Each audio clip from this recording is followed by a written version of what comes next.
అందరికీ నమస్కారం. ఈరోజు కథని రచించినది శ్రీగారు. రఘు, పెళ్లి విషయం మహాతో మాట్లాడతాను అన్నావు, మాట్లాడావా? లేదు వదినా, నిశ్చితార్థం అయ్యాక మాట్లాడతాను. ఏంటమ్మా పెళ్ళి అంటున్నారు అని మధు హాల్లోకి వస్తూ అడుగుతుంది. ఏం లేదమ్మా, వరుణ్ మహాల పెళ్లి గురించి మాట్లాడుతున్నాము. వాట్? అమ్మా, నువ్వు చెప్పేది నిజమేనా? అవును మధు, మహాని వరుణ్కిచ్చి పెళ్లి చేయాలని రాధిక అడిగింది. మాకు వరుణ్ నచ్చాడు. మహా మనసులో ఏముందో అడిగి ఓకే చెప్పాలి అనుకుంటున్నాము. అమ్మో, ఇప్పుడు వీళ్ళు మహాని అడిగితే ఇష్టం లేదని చెప్పేస్తుంది. ఎలా అని మనసులోనే కంగారు పడుతూ ఉంటుంది మధు. మధు, నువ్వు మహాని అడిగి చెప్పు, తనకి వరుణ్ణి పెళ్లి చేసుకోవడం ఇష్టమో కాదో. అలాగే అమ్మా, నేను అడుగుతాను తనని. హమ్మయ్యా, నేనేదో ఒకటి చేసి మహాని పెళ్లికి ఒప్పించాలి. ఇంట్లో మహా ఫైల్స్ చెక్ చేస్తూ ఉంటుంది. ఏంటి మహా, ఇంట్లో కూడా ఆ ఫైల్స్ పట్టుకొని కూర్చున్నావు అంది మధు. కొంచెం పనుందక్క. మహాని పెళ్లికి ఎలా ఒప్పించాలని మదనపడుతూ ఉంటుంది మధు. ఏమైందక్కా అంటుంది మహా. నాతో ఏమైనా మాట్లాడాలా అంటుంది. అవును మహా, చెప్పు ఏంటి విషయం? అది వరుణ్ గురించి. తన గురించి అయితే మాట్లాడడానికి ఏం లేదు. టైం వేస్ట్ చేసుకోక వెళ్ళి పడుకో అంటుంది మహా. దీనికి డైరెక్ట్గా చెప్తే పనవ్వదు. ఇండైరెక్ట్గా డీల్ చేయాలి. ఏదో ఒకటి చేసి పెళ్ళి వద్దు అనకుండా దీన్ని లాక్ చేయాలి. ఎలా అని ఆలోచిస్తూ ఉండిపోతుంది మధు. ఏం ఆలోచిస్తున్నావక్క? వెళ్ళి పడుకో. సరే మహా, గుడ్ నైట్ అని చెప్పి తన రూమ్కి వెళ్ళిపోతుంది మధు. అందరూ మధు కృష్ణాల నిశ్చితార్థం ఏర్పాట్లలో బిజీగా ఉంటారు. రఘు భార్య సుమతి కూడా రావడంతో శారదకి పనుల్లో కాస్త తోడుగా ఉంటుంది. షాపింగ్ పూర్తి చేసుకొని ఇంటికి చేరుతారు మధు, మహా. అక్క, చాలా అలసిపోయాను, కాసేపు రెస్ట్ తీసుకుంటా అని బెడ్ మీద వాలిపోతుంది మహా. అమ్మ మహా, ఏం చేస్తున్నావు అని శారద మహా గదిలోకి వస్తూ అడుగుతుంది. మహా బెడ్ పై నుంచి లేచి నిలబడుతుంది. మహాని హత్తుకుంటుంది శారద. చాలా సంతోషం తల్లి, నువ్వు పెళ్ళికి ఒప్పుకున్నావు. నాకు చాలా సంతోషంగా ఉంది. అమ్మా, ఏమంటున్నావు? నేను పెళ్ళికి ఒప్పుకోవడం ఏంటి? నువ్వు చెప్పకపోయినా నాకు తెలుసు, నువ్వు వరుణ్ ఒకరినొకరు ఇష్టపడ్డారని. మహా అయోమయంగా చూస్తుంది. వరుణ్కి నీకు పెళ్లి చేయాలి అనుకున్నప్పుడు నీ మనసులో ఏముందో అని టెన్షన్ పడ్డాను. ఇప్పుడు నా మనసు ప్రశాంతంగా ఉంది. వరుణ్ చాలా మంచివాడు మహా, నిన్ను బాగా చూసుకుంటాడు. నాకా నమ్మకం ఉంది తల్లి. అమ్మా, కానీ అని మహా అంటూ ఉంటే, మహా నువ్వుండు. అమ్మా, నువ్వు సంతోషంగానే ఉన్నావు కదా, అంతా నువ్వు అనుకున్నట్టే జరుగుతుంది. నువ్వు వెళ్ళి పడుకో అని సర్ది చెప్తుంది మధు. శారద వెళ్ళిన తర్వాత గది తలుపులు మూసేస్తుంది మధు. అక్క, అమ్మ ఏం మాట్లాడుతుంది? అసలు ఏం జరుగుతుంది అంటుంది మహా. మహా, నువ్వు వరుణ్ కలిసి ఉన్న ఫోటో అమ్మ చూసేసింది. ఏంటి అని అడిగేసరికి, మీరిద్దరూ కాలేజ్లోనే ప్రేమించుకున్నారని చెప్పేశాను మహా. ఎంత పని చేసావక్క, అసలు అమ్మకి ఎందుకు చెప్పావు? ఇప్పుడు చూడు పెళ్ళి అంటుంది. మహా, నువ్వు కొంచెం ఓపిక పట్టు. నా పెళ్ళి అయ్యాక కదా, అప్పుడు ఆలోచిద్దాం ఏం చేయాలో. కానీ అక్క, మహా, ఇది నా పెళ్ళి, లైఫ్లో ఒకేసారి వచ్చేది. ప్లీజ్ నువ్వు టెన్షన్ పడి నన్ను టెన్షన్ పెట్టకు. తర్వాత చూద్దాం అంటుంది మధు. సరే అక్క, గుడ్ గర్ల్. సరే రెస్ట్ తీసుకో అని మధు తన గదిలోకి వెళ్తుంది. సారీ మహా, నువ్వు పెళ్ళికి నో చెప్పకుండా ఉండాలని నేనే అమ్మకి ఆ ఫోటో చూపించి మీ ప్రేమ విషయం చెప్పేస్తాను. వరుణ్కి నువ్వంటే చాలా ఇష్టం మహా. నువ్వు తనతో మాత్రమే సంతోషంగా ఉండగలవని నా అభిప్రాయం. ఆలోచనలతోనే నిద్రలోకి జారుకుంటుంది మధు.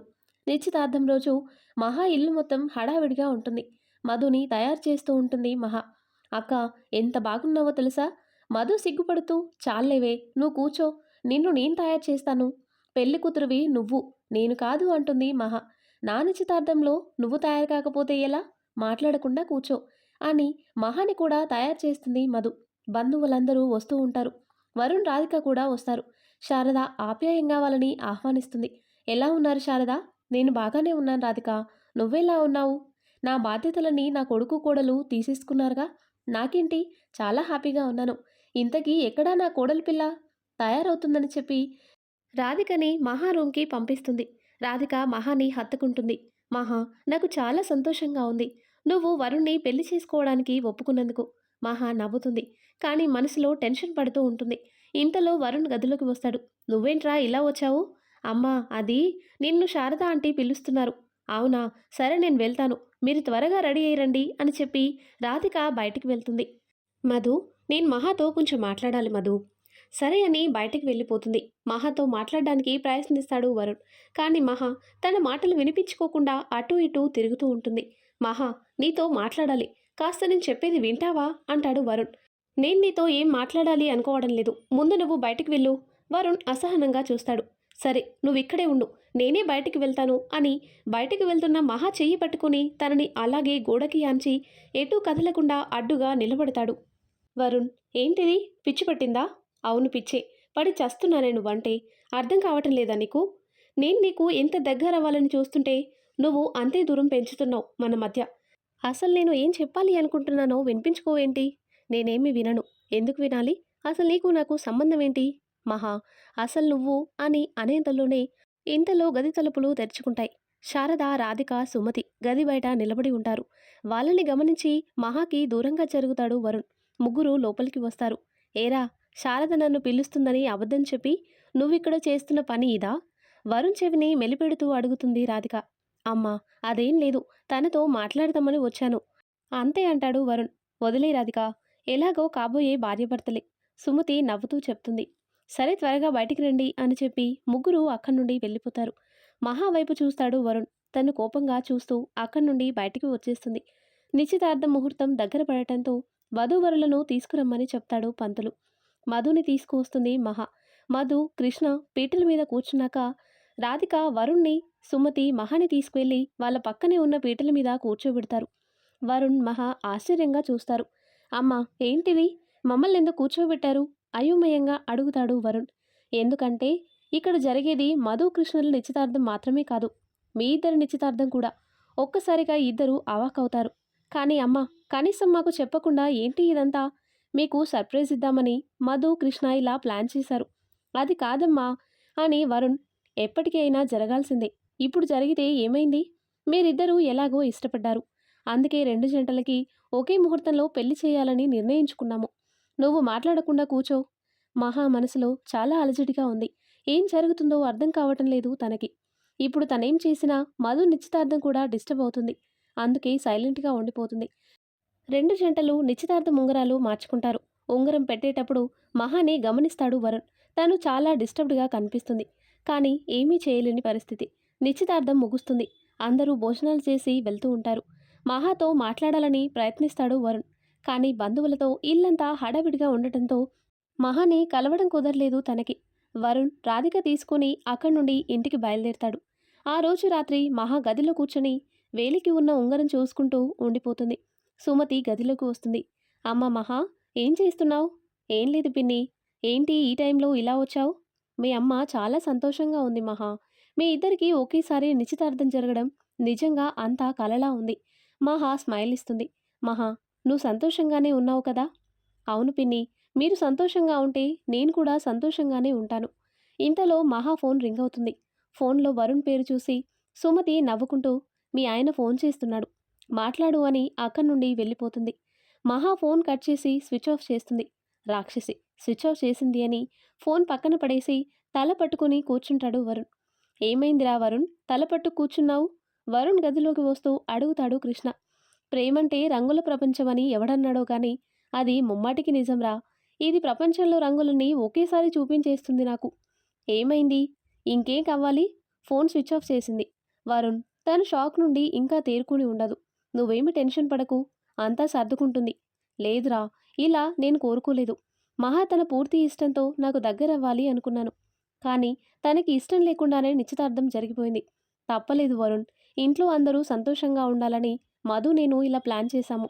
మహాకి నువ్వంటే ఇష్టమేరా, కానీ తను బయటపడటం లేదు. ఇప్పుడు బాధపడినా ఫ్యూచర్లో మీరిద్దరూ సంతోషంగా ఉంటారు అన్న నమ్మకం నాకుంది. లేదు కృష్ణ, మా పెళ్లి తన పూర్తి ఇష్టంతోనే జరగాలి. మహా మనస్ఫూర్తిగా నాకు సొంతం కావాలి. తనకి ఇష్టం లేకుండా నేను ఈ పెళ్లి చేసుకోలేను. వరుణ్, మీ పెళ్లి జరిగేలోపు మహాకి నిజం తెలిసేలా చేద్దాం. తను పూర్తి ఇష్టంతోనే నీ భార్యగా వస్తుంది. మనకి ఇంకా టైం ఉంది వరుణ్. ఈలోపు ఆ పని చేసిందెవరో మనం కనిపెడదాం, సరేనా? సరేరా అంటాడు వరుణ్. అమ్మ మహా, నువ్వు అక్క గుడికి వెళ్ళి రండి. ఇప్పుడు ఎందుకమ్మా అంటుంది మహా. మీ నిశ్చితార్థం అయింది కదా, ఒకసారి దేవుణ్ణి దర్శించుకుని రండి. సరే, అలాగే అల్లుణ్ణి కూడా రమ్మని చెప్పు. తనెందుకు, జంటగా వెళ్ళండి, దేవుడి ఆశీస్సులు ఉండాలిగా అంటుంది శారద. వరుణ్కి, కృష్ణకి ఫోన్ చేసి రమ్మని చెప్తుంది మధు. మహా, వరుణ్కి ఫోన్ చేశావా? మహా గదిలోకి వస్తూ అడుగుతుంది మధు. నువ్వెలాగో చేసుంటావు కదా, ఇంక నేనెందుకు చేయటం? మహా, మీ నిశ్చితార్థం కూడా అయ్యింది. అయినా నువ్విలా ఉంటే ఎలా? నేనెలా ఉంటే నీకేంటక్కా, నువ్వు చెయ్యాలనుకున్నది చేశావు కదా అని అంటుంది మహా. మహా, నాకు వేరే దారి కనిపించలేదు.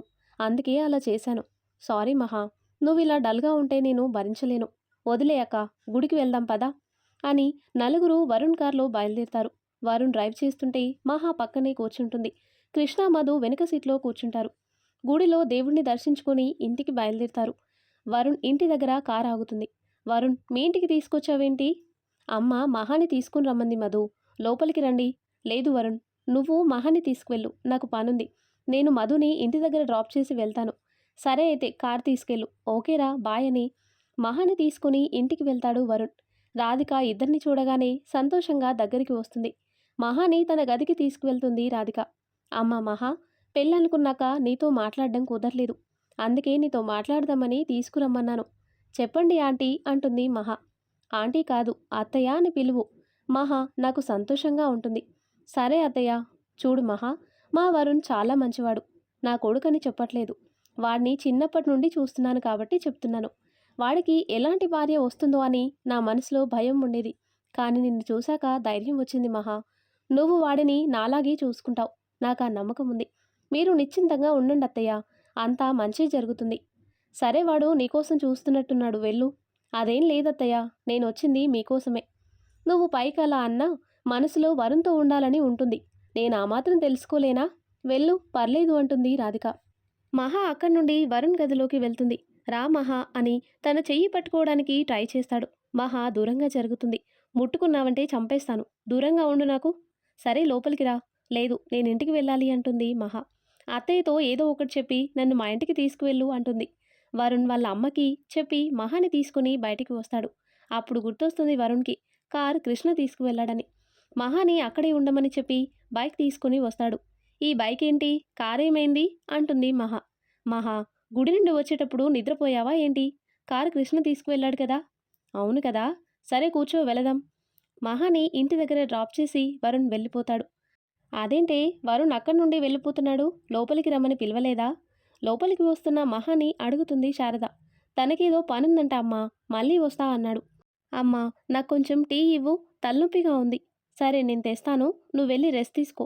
ఆ రోజు రాత్రి వరుణ్కి ఫోన్ చేస్తుంది మహా.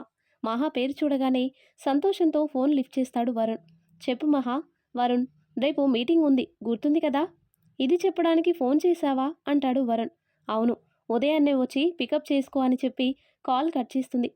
దీనికి అందం మంచితనంతో పాటు తిక్క కూడా ఎక్కువే. ఫోన్ పక్కన పెట్టేసి బెడ్పై కూర్చుంటాడు వరుణ్. ఆ తర్వాత ఏం జరిగిందో నెక్స్ట్ వీడియోలో తెలుసుకుందాం. ఎంతో ఇంట్రెస్టింగ్గా ఉండే ఈ స్టోరీ నెక్స్ట్ పార్ట్స్ కోసం ఈ వీడియో లైక్ చేసి మన ఛానల్ని తప్పకుండా సబ్స్క్రైబ్ చేయండి.